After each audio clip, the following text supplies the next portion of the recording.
Good evening everyone. Good evening. And please do not call in between, okay? Please do not call in between. Good evening to everyone. Now we'll start with the sum ups of the last class. Means whatever we have done in the last class, we will just check it out. What we did in the last class. हम लोगों ने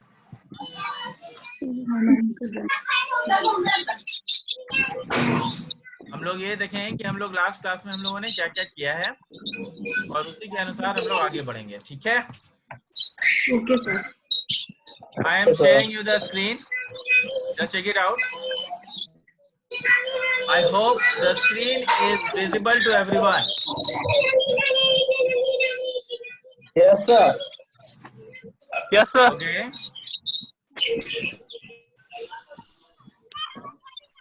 हम लोगों ने last class में ये देख लिया था कि जो आपका सॉफ्टवेयर क्या होता है, उसमें एप्लीकेशन सॉफ्टवेयर क्या होता है, सिस्टम सॉफ्टवेयर क्या होता है, यूटिलिटी सॉफ्टवेयर क्या होता है. उसमें हमने ये देख लिया था कि जो हमारा MS ऑफिस है वो MS Word, MS Excel, MS power point,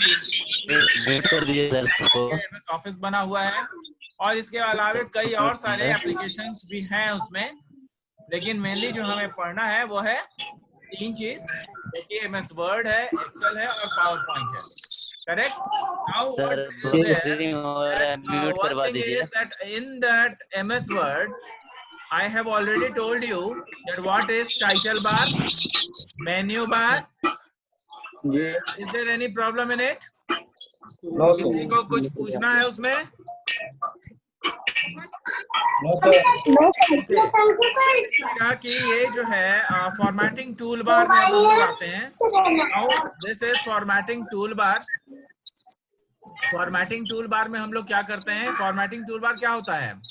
formatting tool bar में बेसिकली हम लोग क्या करते हैं कि जितने भी आपके जो टूल बार्स में प्रेजेंट होते हैं, मतलब कहने का मतलब कि जितने भी फॉर्मेटिंग टूल बार्स में जितना भी आप इस्तेमाल करते रहते हैं, जितने टूल्स को आप इस्तेमाल करते हैं, वो सब फॉर्मेटिंग टूल बार में आते हैं. जितना भी टूल्स को आप इस्तेमाल करते हैं किसी भी वर्ड को फॉर्मेट करने के लिए, और उसी में मैंने आपको स्टैंडर्ड टूल बार भी लास्ट क्लास में बता दिया था.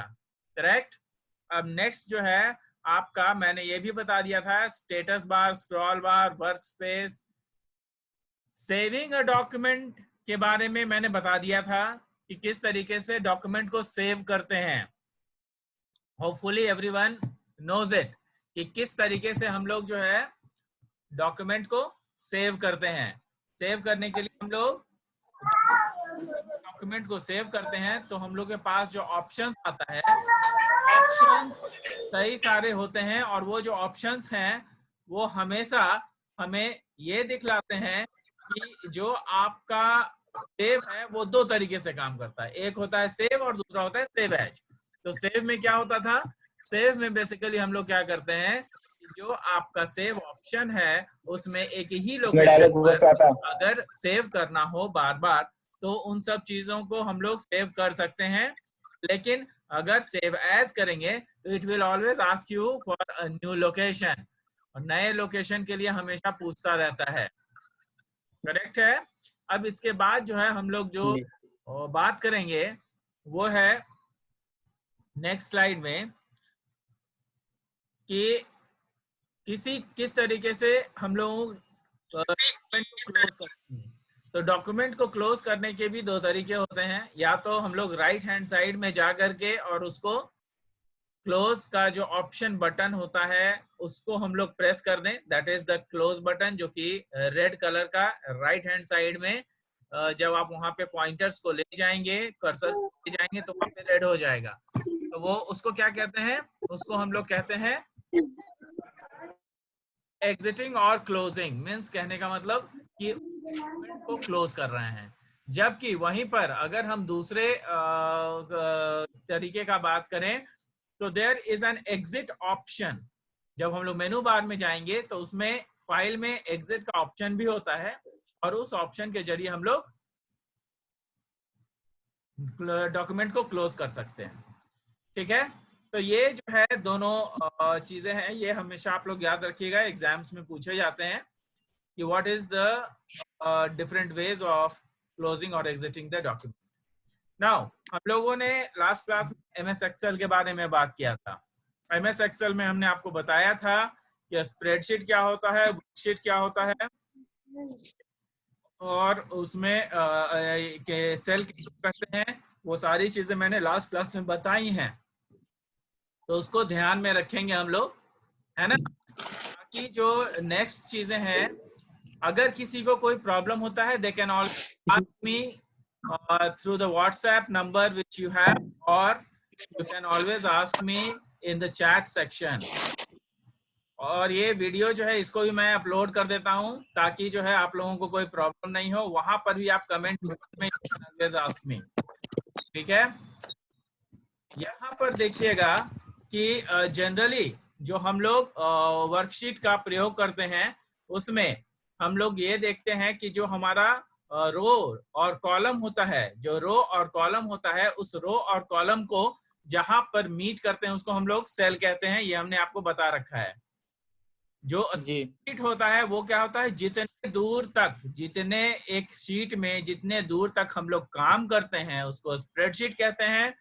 वहीं पर कहते हैं जो आपका वर्कशीट होता है वो क्या होता है, number of worksheets are there in a particular Excel file. एक एक्सेल फाइल में बहुत सारे ये वर्कशीट हो सकते हैं। तो वर्कशीट जो है आप देखिएगा कि जब आप एक्सेल फाइल खोलेंगे तो उसमें शीट नंबर 1, शीट नंबर 2 करके कई सारे आपको शीट दिखेंगे, तो दोज आर द वर्कशीट।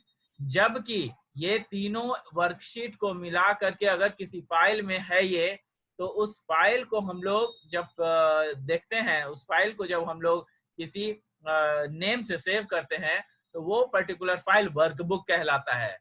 ठीक है, कोई फाइल को जब हम लोग सेव कर देते हैं तो उसको वर्कबुक कहलाता है वो। और उस वर्कबुक को हम लोग हमेशा जो है क्या करते हैं, हम लोग उस वर्कबुक को हमेशा जब भी खोलते हैं तो उसमें हमारा जो डिफरेंट वर्कशीट है वो हमें मिलता है, और उसके साथ साथ जो हमारा स्प्रेडशीट है वो भी हमें मिलता है। तो इसको हम लोग जो है क्या कहते हैं, इसको हम लोग स्प्रेडशीट, वर्कशीट और वर्कबुक, जो आपका ये है स्प्रेडशीट, वर्कशीट और हमारा, हाँ ठीक है, एडमिट कर लिया है हमने, हाँ ठीक है, ये जो स्प्रेडशीट, वर्कशीट और जो फाइल कंटेन रहता है जिसको हम लोग वर्कबुक कहते हैं। क्लियर है। अब आगे देखिएगा कि हम लोगों ने ये भी देखा है कि जो हमारे पास रो होते हैं वो 65,000 रोज होते हैं, जबकि जो कॉलम्स होते हैं वो कितने होते हैं, 2056 कॉलम्स होते हैं। ठीक है, सॉरी 256 कॉलम्स बाय डिफॉल्ट 65,536 आपके रो नंबर हैं। अब इसके बाद अब एक सेल से दूसरे सेल में मूव करने का जो प्रक्रिया है, एक सेल से दूसरे सेल में मूव करते हैं हम लोग, तो वो कैसे है, एक सेल से दूसरे सेल में जब हम लोग मूव करते हैं तो उसका स्टेप्स यहाँ पे मैंने डिफाइन किया हुआ है। देखिए, steps to move to a cell कैसे करते हैं, to move to a particular cell we need to follow the following steps. ठीक है, हम लोगों के पास कुछ स्टेप्स हैं जिसको कि हम लोग फॉलो करते हैं ताकि जो है हमारा एक सेल से दूसरे सेल में हम लोग जा सकें। तो ये जो सेल, एक सेल से दूसरे सेल में जाने का जो प्रक्रिया है वो आप जो है देख सकते हैं कि जो आपका सिलेक्शन होता है एक सेल से दूसरे सेल में जाने के लिए, या तो हम लोग माउस के थ्रू कर दें या तो हम लोग कीबोर्ड के थ्रू भी कर सकते हैं। 3 तरीका है, एक कि माउस को ले जा करके हम उस सेल में क्लिक कर दें, दूसरा ये कि एक सेल से दूसरे सेल में जाने का एक और भी तरीका है कि उस पर्टिकुलर सेल को, उस सेल नंबर को हम लोग लिख दें। जैसे कि देखिए मैं आपको दिखाने जा रहा हूं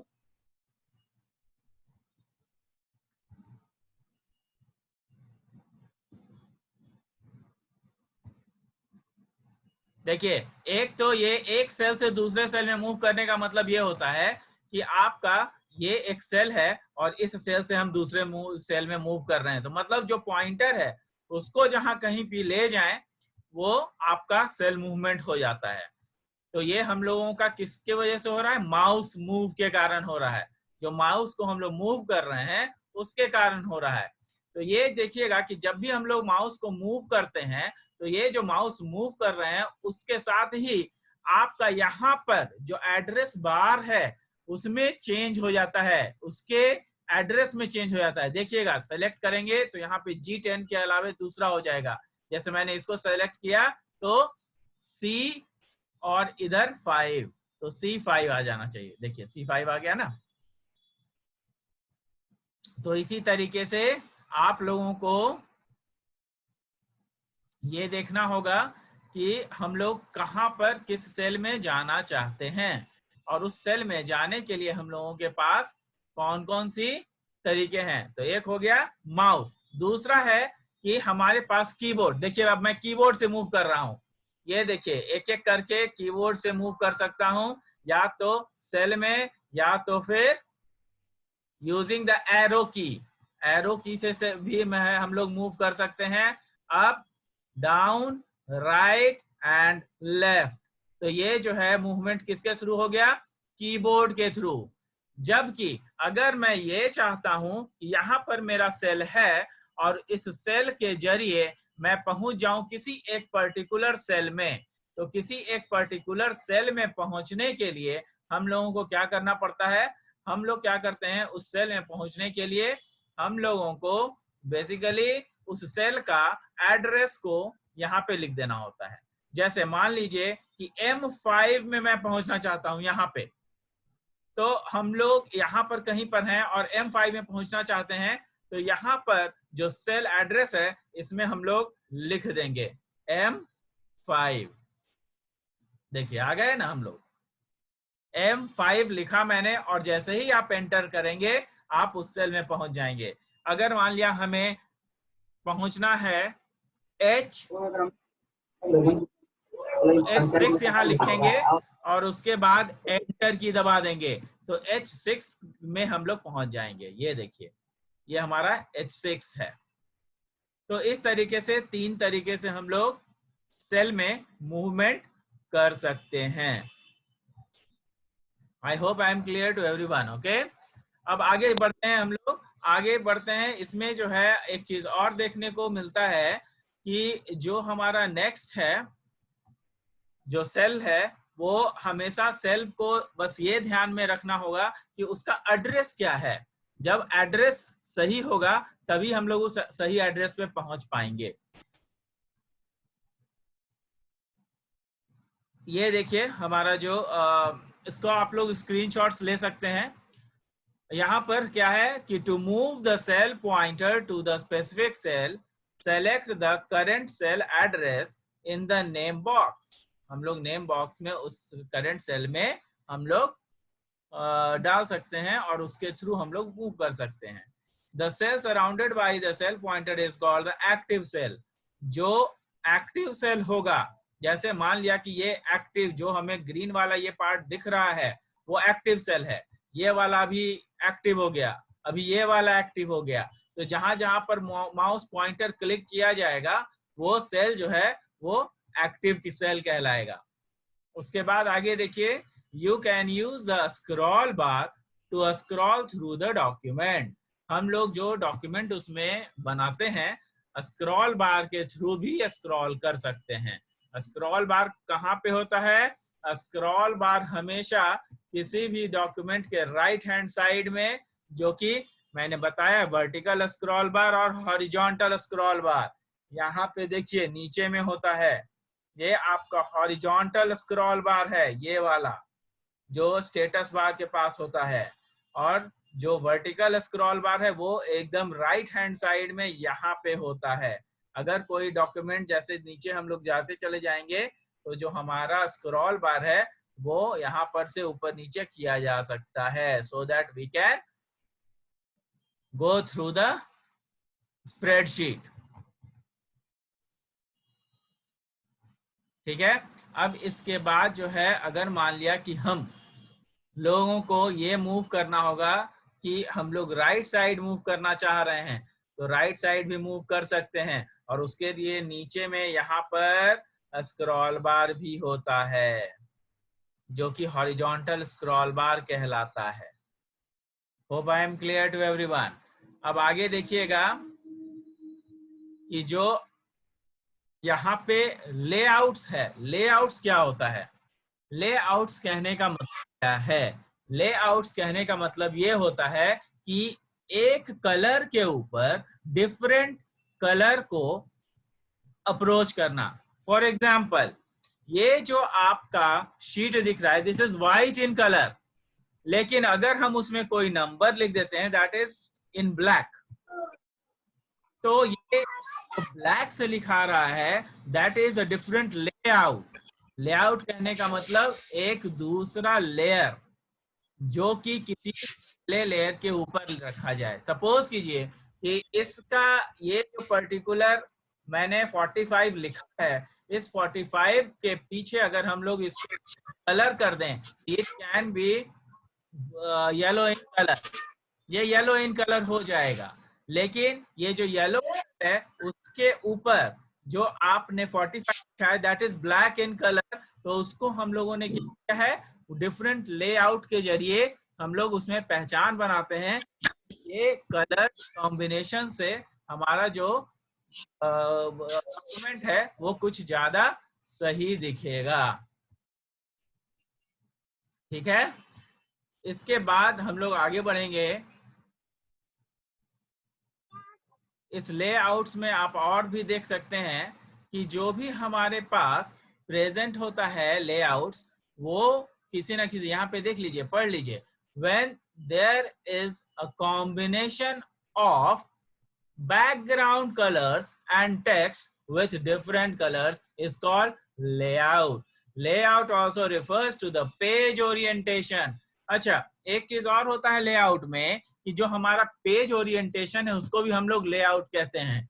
लेआउट कहने का मतलब कि अगर A4 साइज है, पेपर है आपके पास, तो A4 साइज में बेसिकली अगर वो इस तरह का पेपर है, देखिए जिसका ब्रेड्थ कम है और लंबाई जिसका ज्यादा है, ऐसा ही होता है ना A4 साइज पेपर, तो ये आपका एक लेआउट है। लेकिन इसी को अगर हम राइट हैंड साइड में मतलब 90 डिग्री के से मुड़ा दें तो ये पेपर कुछ ऐसा दिखेगा।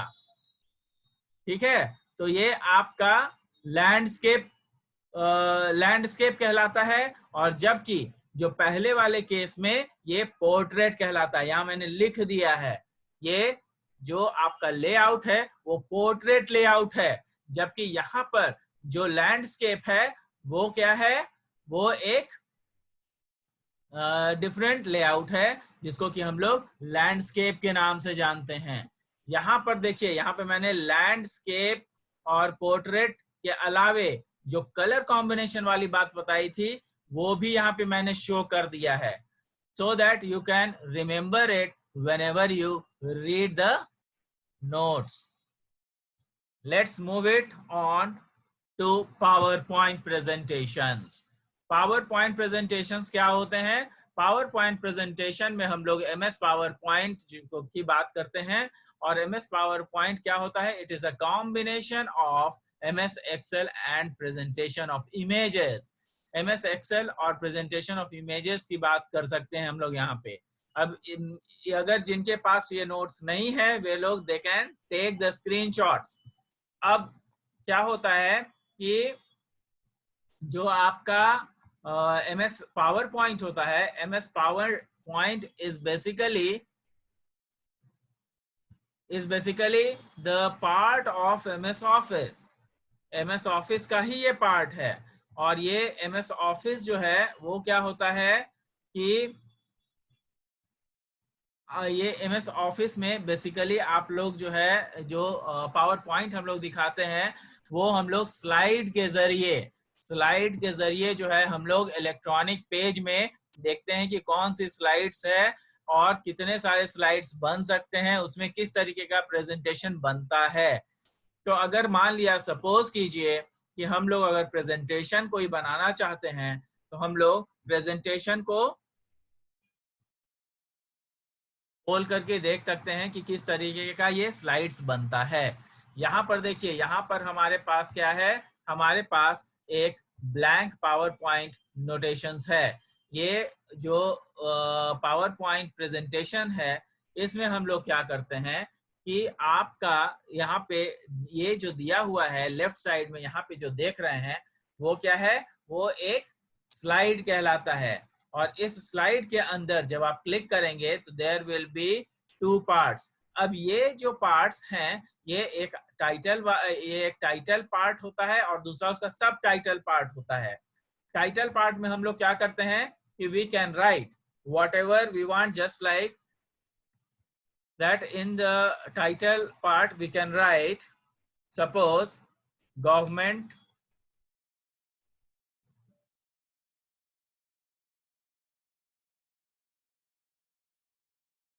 new government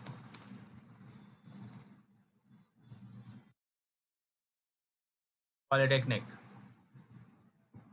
अब ये जो है ये हमारा टाइटल हो गया और इस टाइटल के बारे में हम लोग जो चाहे वो यहाँ पर लिख सकते हैं।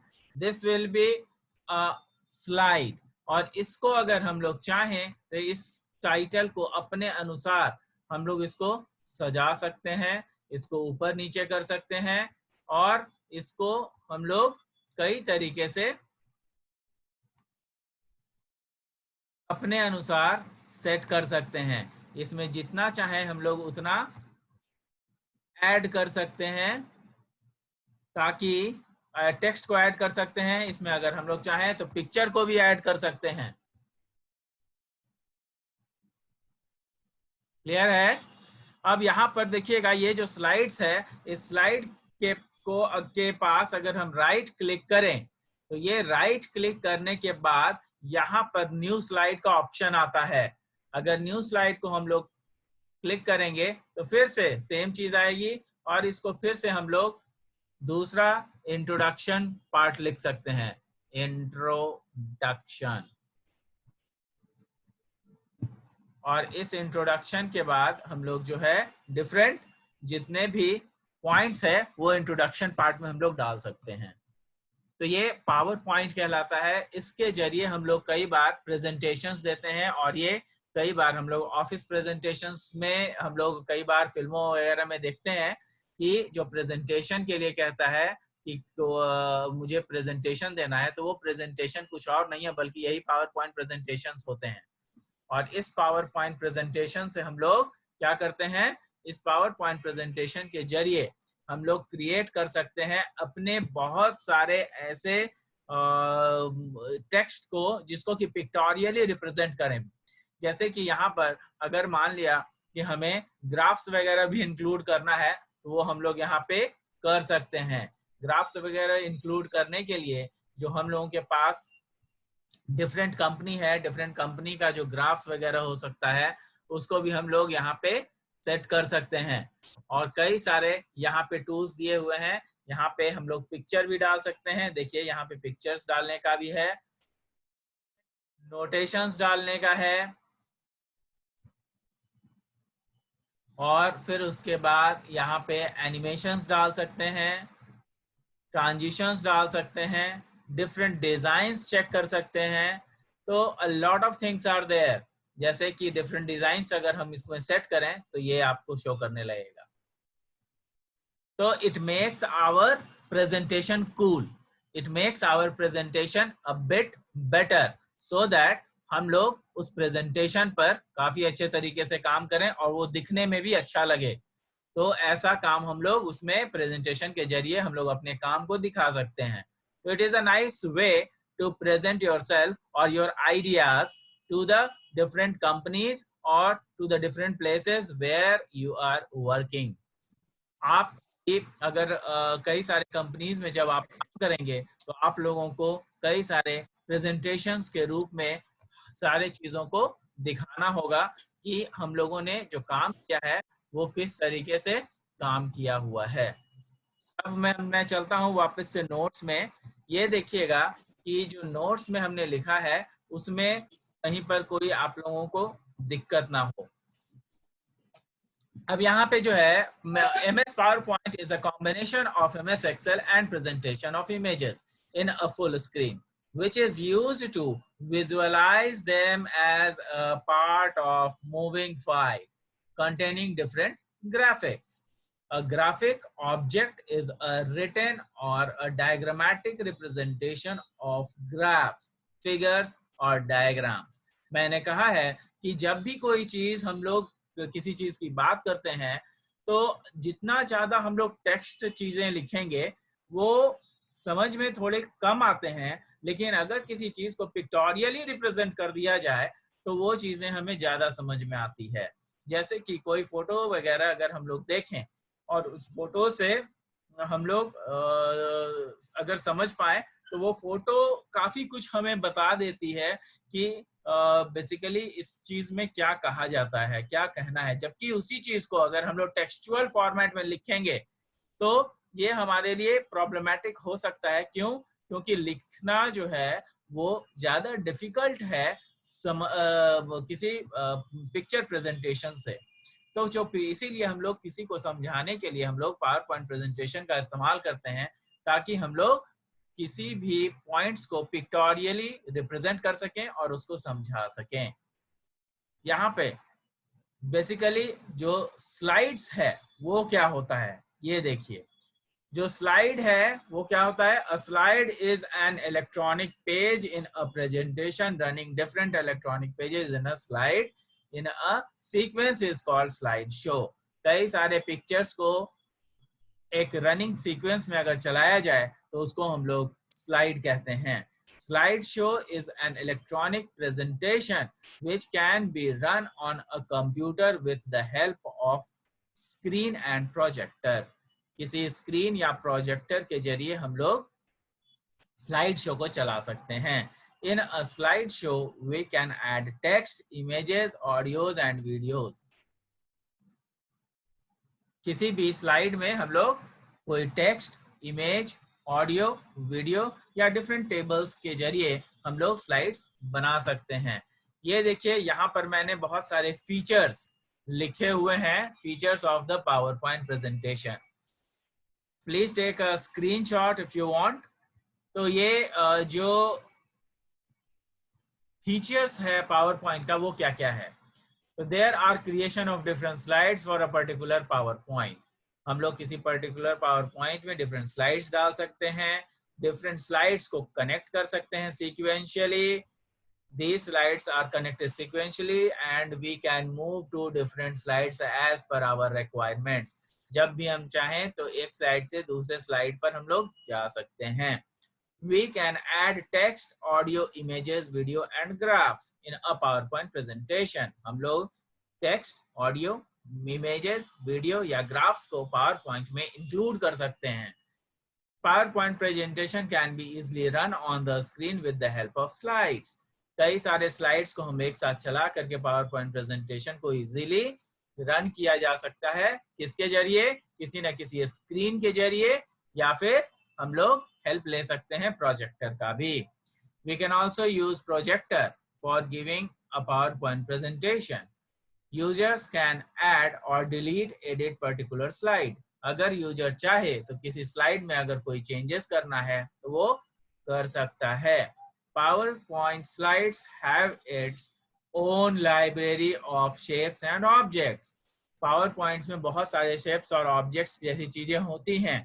जैसे कि मैंने आपको यहाँ पे बताया है कि यहाँ देखिएगा कि यहाँ पर आपको बहुत सारा shapes और objects दिखेगा। ये देखिए यहाँ पर shapes और objects दिख रहा है। कई सारे अलग से हम लोग यहाँ पे लाइंस क्रिएट कर सकते हैं और उसके बाद यहाँ पे शेप को फिल कर सकते हैं। कोई शेप बनाएंगे तो उसको फिल कर सकते हैं, शेप को इफेक्ट भी दे सकते हैं। यहाँ पे सारी चीजों की सुविधा है जिसके कारण जो है हम लोगों को कहीं से भी कोई प्रॉब्लम क्रिएट नहीं होता है और हम लोगों की प्रेजेंटेशंस बहुत आसान से हम लोग बना पाते हैं। तो इसको जो है आप लोग जो है ध्यान में रखिएगा कि जो भी हमारा प्रेजेंटेशन है वो किस तरीके से हम लोग करें कि हमारा प्रेजेंटेशन सुंदर बने ताकि लोगों को ज्यादा समझ में आए। अब देखिएगा कि जो हमारा इसमें जो नोट्स है उसमें कहता है कि power point slides have its own library of shapes and objects. इसमें क्या है, पावर पॉइंट्स का अपना एक library of shapes and sizes होता है, जिसमें कि हम लोग क्या करते हैं, नए नए शेप्स को इंक्लूड कर सकते हैं। नेक्स्ट देखिएगा, जो users can apply different backgrounds, बहुत सारे बैकग्राउंड्स को यूजर्स चेक कर सकते हैं, बहुत सारे बैकग्राउंड्स को यूजर जो है अप्लाई कर सकते हैं। स्लाइड्स जो है वो आपका यहाँ पे मैंने बता दिया है, डिफाइन कर दिया है। तो इस स्लाइड्स में क्या क्या होता है, तो वो एक इलेक्ट्रॉनिक प्रेजेंटेशंस है जिसके थ्रू जो है हम लोग कई सारे पेज को विजुअलाइज कर सकते हैं और उसे कई सारे तरीकों से रिप्रेजेंट कर सकते हैं।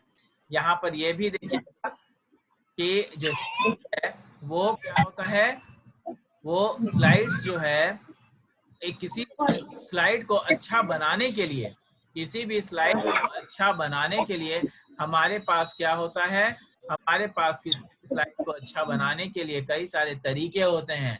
जैसे यहाँ पर देखिए हम लोग क्या कर रहे हैं कि एक स्लाइड है, डिफरेंट कंपोनेंट्स उसके होते हैं। क्या क्या कंपोनेंट्स हो सकते हैं जो मैंने अभी आपको बताया है, टाइटल होता है, सब title, graphs, drawing objects, clip art, तो ये सब चीजें उसमें प्रेजेंट होते हैं। टाइटल क्या होता है, टाइटल बेसिकली किसी भी पर्टिकुलर पावर पॉइंट को हम लोग टाइटल के जरिए जो है हम लोग शो कर सकते हैं कि कौन सा टाइटल जो है वो आपको दिखेगा। मतलब टाइटल कहने का मतलब ये होता है कि जो आपका पावर पॉइंट प्रेजेंटेशन है वो आपका टाइटल शो करता है। जैसे आप लोगों ने अभी गवर्नमेंट पॉलिटेक्निक डाल दिया तो उस तरीके से वो टाइटल बन गया। सब टाइटल्स क्या होते हैं, सब टाइटल्स वो टाइटल्स होते हैं, जैसे मान लिया किसी एक प्रेजेंटेशन को आप बना रहे हैं तो उसका सब पार्ट, किसी मेन टाइटल का सब पार्ट, जैसे कि एग्जाम्पल में अगर गवर्नमेंट पॉलिटेक्निक आपने डाला है तो उस पॉलिटेक्निक के डिफरेंट जो पार्ट होंगे, जैसे पहला इंट्रोडक्शन, दूसरा आपका जो डिफरेंट आपका ब्रांचेस हैं वो हो सकता है, टीचर्स हैं वो तीसरा, इन सब टाइटल्स हो सकता है। तो हम लोग जो है एक पावर पॉइंट प्रेजेंटेशन में ये सब इंक्लूड कर सकते हैं, उसी को हम लोग सब टाइटल्स कहते हैं। ग्राफ्स क्या होता है, ग्राफ्स बेसिकली क्या होता है कि हम लोग किसी दो या दो से अधिक कंपनीज को अगर हम लोग कंपेयर करते हैं तो we can compare them by different graphs.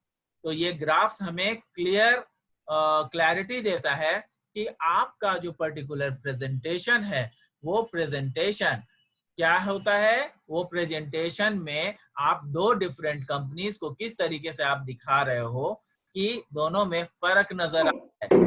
Graphs are the pictorial representation of two or more objects, two or more objects, ठीक है, two or more objects हैं,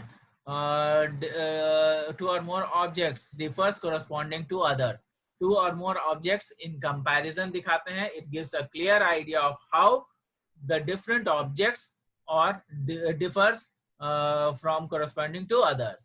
तो ये सारी चीजें हम लोग उसमें कर सकते हैं। अब यहाँ पर और भी आगे कई सारी चीजें हैं, जैसे कि ड्राइंग ऑब्जेक्ट्स। ड्राइंग ऑब्जेक्ट्स क्या होता है, the drawing objects includes curves, lines, word arts. तो इस तरीके की चीजें को हम लोग उसमें इंक्लूड कर सकते हैं, किसी भी तरीके का शेप्स को। पिक्चर भी इंक्लूड कर सकते हैं, हम लोग कई बार पिक्चर को भी इंक्लूड कर देते हैं। तो उस पिक्चर में इंक्लूड करने के बाद जो है हम लोग देखते हैं कि जो आपका स्लाइड्स है वो स्लाइड्स कई बार जो है सही से नजर आता है। मतलब कि जो आपने पिक्चर को, किसी पिक्चर को डाल दिया है तो they gives a more clear idea. तो उस ड्राइंग वो क्या कर सकते हैं हम लोग दो तरीके से, ड्राइंग ऑब्जेक्ट्स के अनुसार और क्लिप आर्ट पिक्चर्स के अनुसार। ये दोनों काम जो है हम लोग उसके थ्रू कर सकते हैं। तो in today's class we have learned about कि हमारा जो प्रेजेंटेशन है वो किस तरीके से बनेगा। और हम लोगों ने ये भी रिवाइज किया कि लास्ट क्लास में हम लोगों ने क्या क्या किया था, जैसे एमएस वर्ड, एमएस एक्सेल के कुछ पॉइंट्स को भी हमने देखा है कि सेव एज कैसे किया जा सकता है।